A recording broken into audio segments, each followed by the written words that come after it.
tốt.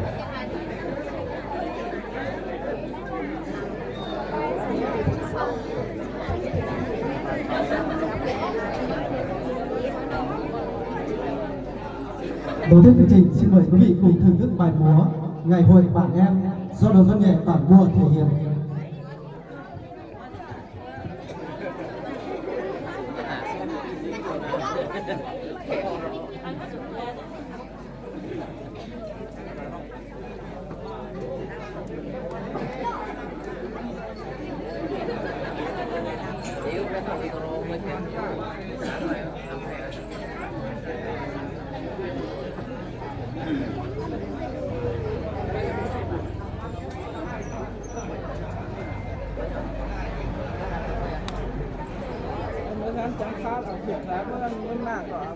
ai đây là hưởng thưởng cái ngày hội nói nè để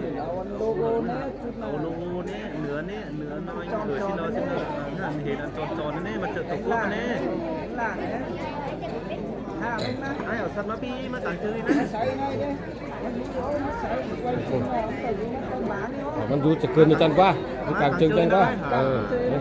เด้อเห็นเด้อวันนี้แต่ที่ตัวนี้เนาะเด้อวันนี้แต่เชื่อเนาะไอ้น่ะนู่นเราtạo nó ấy rồiเราtạoกินเหล้าอะไรนะ มันเห็นเดี๋ยวหวยกว่า để hởi thì tăng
เริ่มออกกดตัวมือแล้วเริ่มออกกดตัวมือ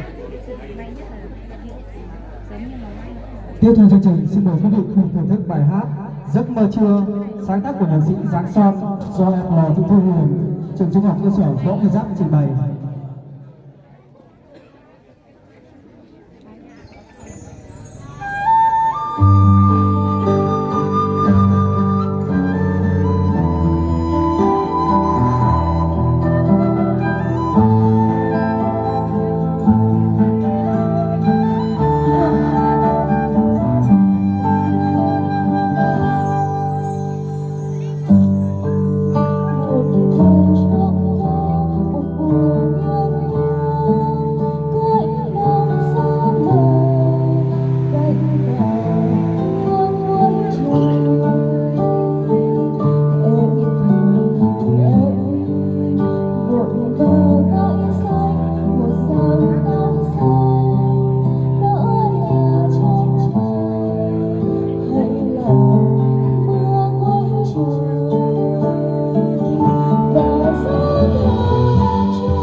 Tiếp theo chương trình xin mời quý vị cùng đến với bài hát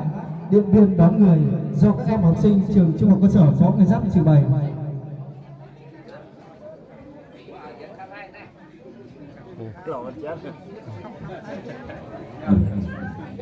Nhà báo mới quá, khai trương nhà báo đấy.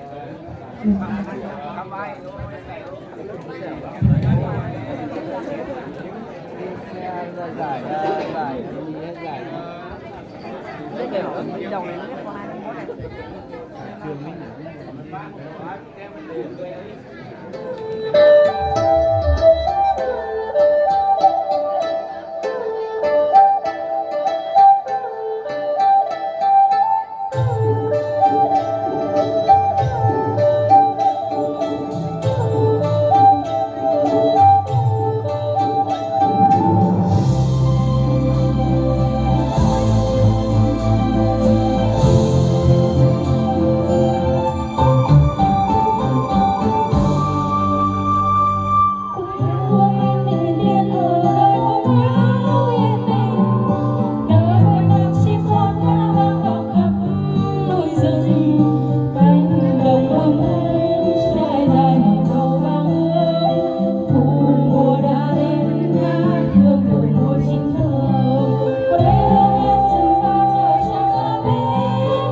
Tiếp theo chương trình xin mời quý vị cùng đến với tiết mục múa vũ điệu kết đoàn của các tác giả Hoàng Mai Lộc, Hà Quốc Anh, Tăng Thị Phóng do các em học sinh trường Trung học